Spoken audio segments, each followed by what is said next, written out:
Mike Duffy is cleared of more than half of 31 charges against him. Fresh Taste produce employees are on strike outside the Ontario Food Terminal, causing traffic chaos in Etobicoke.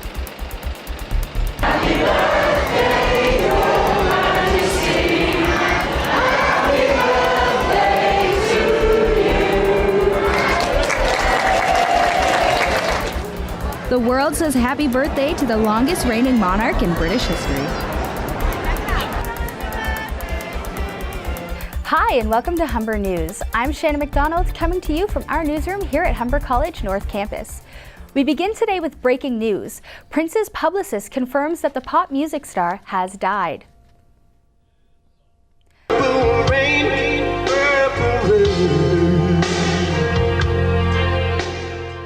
The 57-year-old was found dead at his recording studio in Minnesota.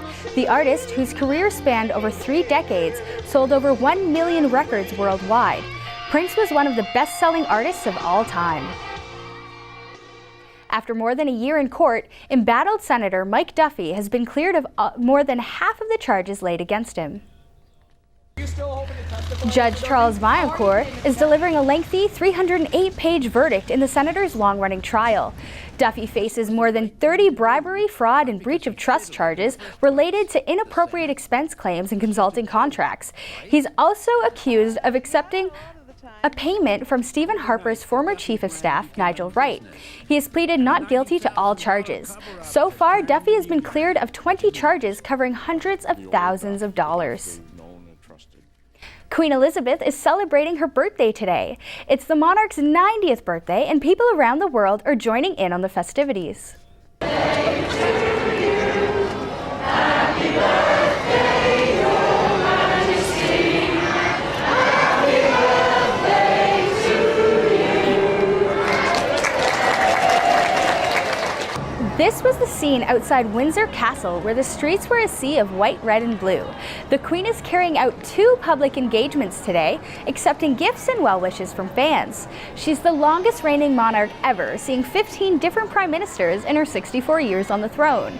Royal watchers say that despite her age, the Queen has no plans of stepping down anytime soon. Here at Humber, the Queen's birthday isn't causing the same commotion, but lots of students are wishing the monarch well. Our reporter Veronica Appia has the story. Queen Elizabeth II turns 90 today, and this royal is just not ready to rest. She walked down the streets of Windsor to crowds of cheering people, handing her cards, flowers, and balloons this morning. The Queen is the longest reigning monarch, and there have been 13 Canadian prime ministers during her reign. We took to the halls of Humber to talk to students about the Queen's birthday and how she's turning the big 90. I want to wish her happy birthday and may she live long, hundreds. Well, I honestly didn't know she was still alive. Good for her. I mean, if you've been in that role for such a long period of time, that's a big life change, and at that point in your life, hey, if you're still going strong, why change it? Yeah, I was watching on the news this morning. I thought it was really interesting, especially I like to see the celebration. That's the most main part, right? And the fact that she's 90 and she's still walking around, that's really great. Well, the only thing I'm sad about is that she's canceling her international tours and stuff. So us Canadians will never have a chance to see her again live here in Canada unless we go to England. So the Queen may be 90, but she has no intention of slowing down just yet. She has expressed that she will continue her duties as Queen because she thinks that if she stops now, she'll never start again. Veronica Appia, Humber News. Happy birthday. Etobicoke commuters have a major headache today. Striking produce workers blocked trucks, causing a major delay on the Queensway. Our reporter Manu Yaver has the story. Delivery is slow, and so is change for striking workers in Etobicoke this morning. Traffic has been backed up as union workers are picketing for their first collective agreement outside the Ontario Food Terminal near Park Lawn and the Queensway. The employees of Fresh Taste Produce, a union of about 17 workers, started picketing at 1 a.m. They say they are protesting poor treatment and low wages. They're treating us bad. They don't treat equally. Some people they treat better. Maybe the color, I don't know. How have they been treating you? Bad. Yeah? They're not treated bad. Like this guy, you just did an interview. They treat him so bad, like stupid, ugly, and blah blah. We haven't had a raise for so many years. Like me, personally, 5 years I haven't got a raise. There is no word yet on negotiations, but protesters say they are ready for a fight and willing to stick it out to the end. Mahnu Yaver, Humber News.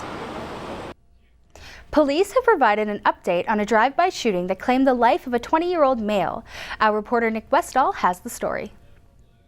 To know Abdullah was to love him, and those who knew him are better people for having met him. Those are the heartbreaking words from 20-year-old murder victim Abdullah Farah's sister Ifra at Toronto Police Headquarters this morning.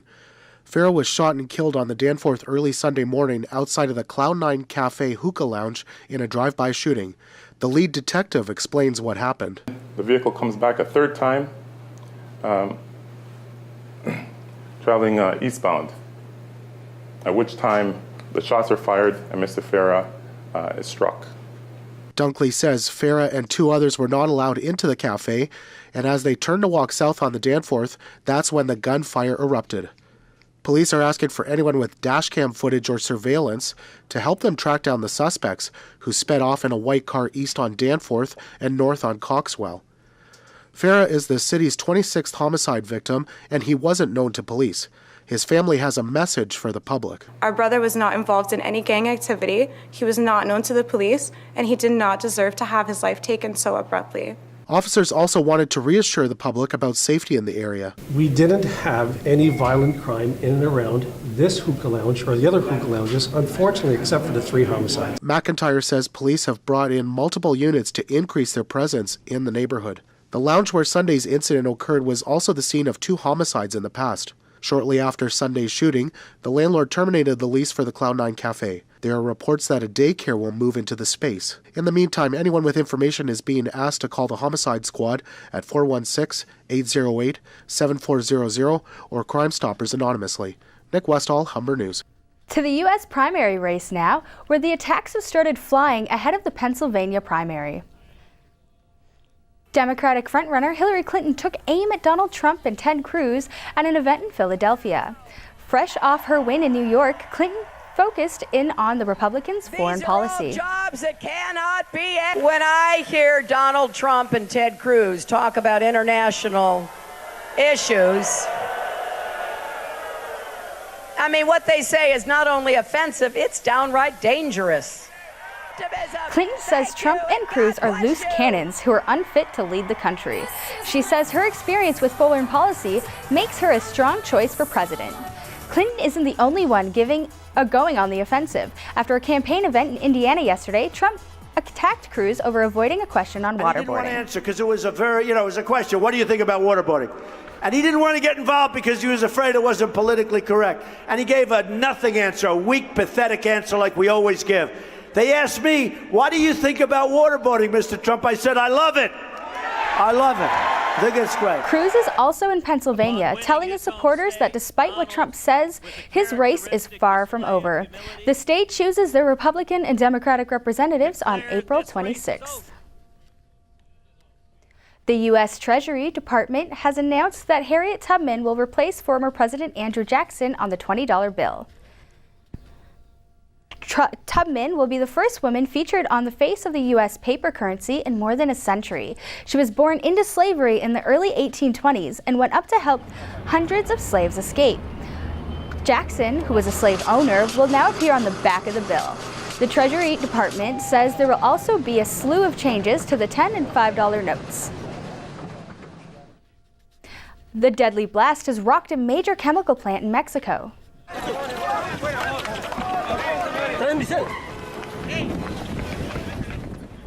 The explosion occurred at a petrochemical plant in Veracruz yesterday, killing 13 people and injuring hundreds. The plant, owned by national oil company Pemex, sent a large plume of toxic gases high into the sky at about 3 p.m. local time. Officials say the explosion started in the ethylene unit, a highly flammable chemical. The cause of the blast is yet to be determined, but officials have moved hundreds of people away from the toxic fumes. The conflict in Syria rages on as more video emerges showing parts of the country getting bombed.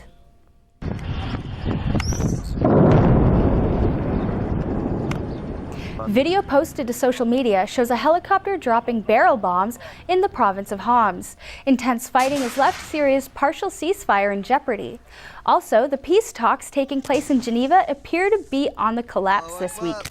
The Geneva talks aim to end a war that has killed more than 250,000 people, created the world's worst refugee crisis, and allowed for the rise of ISIS. Over 200 migrants are being brought to a Sicilian port of Augusta today after being rescued at sea. The migrants were picked up between Malta and Greece before being brought into the Italian port. Most are believed to have left Egypt to make a crossing to Italy. Yesterday, the UN Refugee Agency said that up to 500 migrants may have drowned in the Mediterranean last week. Human traffickers crammed people onto an already packed ship, causing it to sink. The official countdown to the 2016 Rio Summer Olympics has begun with the torch lighting ceremony in Olympia, Greece. Hundreds gathered around an ancient temple in Hera in Olympia. An actress playing a high priestess ignites a flame from the rays of sun using a parabolic mirror.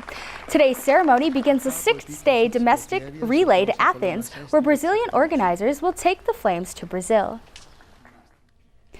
Bolivia's mountains just became a bit more well-dressed.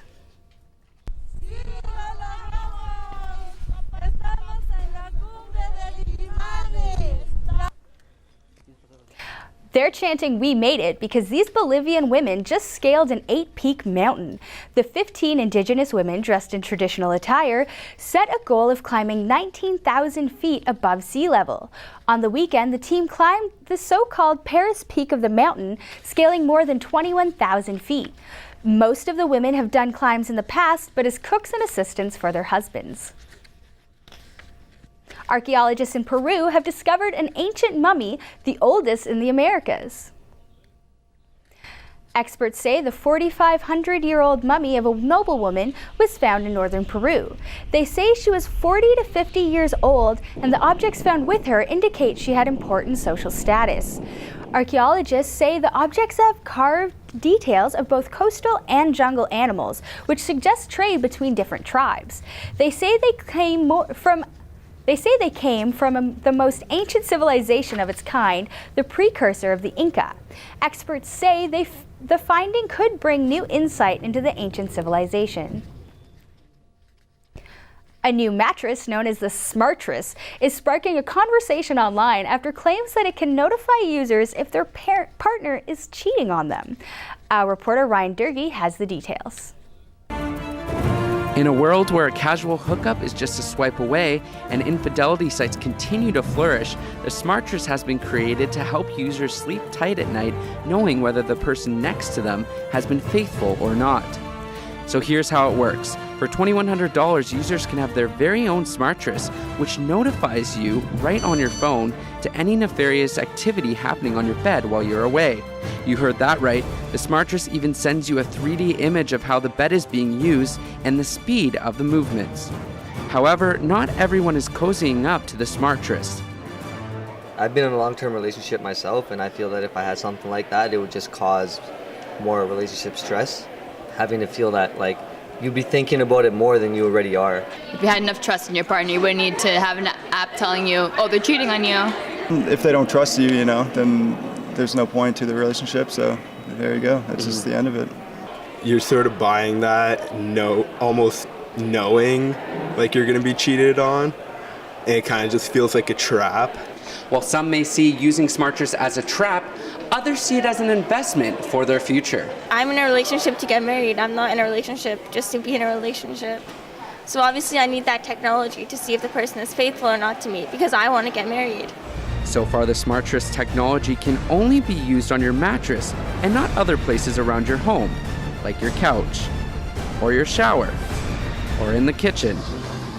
Ryan Durkee, Humber News. When we come back, we'll tell you what's happening in the world of sports, and Christiana Chan will have your 3-day forecast. What's spring without a little bit of rain? Because we're going to see some rain this afternoon that will fall through into the evening. I'll have your 3-day forecast after the break. But first, a surfer has brought new meaning to swimming with the fishes. This surfer in Florida captured incredible footage of a shark knocking him off his paddleboard. Yep, you heard that right. Maximo Trinidad was surfing when an airborne shark slammed into his board, sending him into the water. Let's take a look at that in slow motion. Crazy stuff. Trinidad climbed back up onto his surfboard, all smiles. We're gonna take a short break, but first, a South Korean amusement park just got a whole lot cuter. 2 Chinese giant pandas made their public debut today at a zoo inside of an amusement park in South Korea. The 2 had been under quarantine for about 50 days at their new home before being released to the public. They are the first pair of pandas to arrive in South Korea from China in 22 years and will live there on a 15-year loan.